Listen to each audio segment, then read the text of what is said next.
Go find your basket of fruit and pick out an apple you think looks good.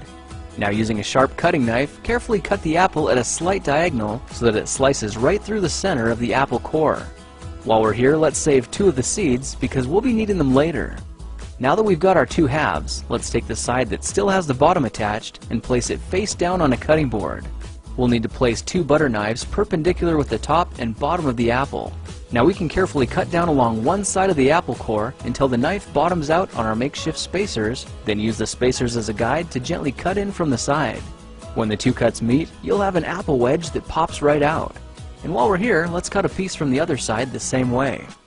Now our goal with these is to cut out 3 more L-shaped wedges about a 1/4 inch thick. And this time, rather than cutting in sideways toward your fingers, try turning the piece over so you can cut downward and meet the first cut at the bottom. Now with a little wiggle, a new apple wedge should break free.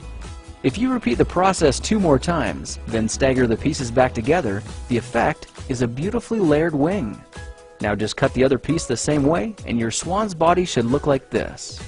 To make a place for the head, all we need to do is carefully cut into the front of the body and gently lift the pieces out to reveal a clean and fairly deep groove.